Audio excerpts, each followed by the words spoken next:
ডিমের একটা আইটেম চটজলদি করে নিই। দেখো কি কি লাগবে। আমি একটা ডিমকে ছোট ছোট টুকরো করে কেটে নিয়েছি, তার সাথে নিয়ে নিয়েছি এরকম কিউব করা পেঁয়াজ, তার সাথে নিয়েছি কুচু পেঁয়াজ, তার সাথে নিয়েছি কাঁচা লঙ্কা। তো চলো এটা দিয়ে শুরু করি আমাদের চটজলদি ডিম। তেলটা গরম হয়ে গেছে, এবার দিয়ে দেবো পেঁয়াজ কুচি, দিয়ে দিচ্ছি লঙ্কা কুচি। পেঁয়াজগুলো বেশ লাল লাল করে ভাজা হয়ে গেছে, এবার আমি দিয়ে দেবো একটা করে ডিমের টুকরো। ডিমগুলো ভাজা ভাজা হয়ে গেছে, এবার দিয়ে দেবো আমি সস। এই দেখো, দিয়ে দেবো একটু টমেটো সস।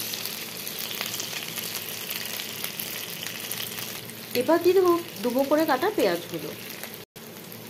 তৈরি আমার এগ ফ্রাই। এই দেখো, চলবে নাকি গরম ভাতের সাথে?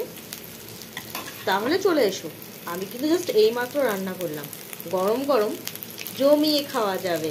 তোমরা কিন্তু বাড়িতে আরও করতে পারো এরকম এগ ফ্রাই, বেশিক্ষণ সময় লাগে না, খুব তাড়াতাড়ি হয়ে যায়। আর হ্যাঁ, নুন দেওয়ার তেমন দরকার নেই, কারণ সসগুলোতে মোটামুটি ভালো নুন থাকে।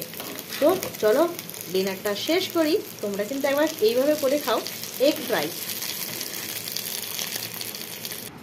বসে পড়েছি গরম গরম ভাত নিয়ে আর এগ ফ্রাই নিয়ে। এই দেখো, এটা কিন্তু রুটি বা পরোটার সাথেও খুব সুন্দর লাগবে।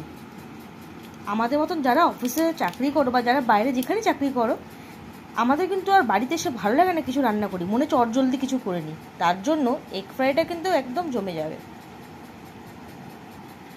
একবার হলে করে খেও, তারপরে বলো কীরকম লাগছে খেতে। এগ ফ্রাইটা বেশি কিছু লাগে না, খুব তাড়াতাড়ি হয়ে যায়। সব থেকে মজার ব্যাপার, এটা করতে বেশিক্ষণ সময় লাগে না।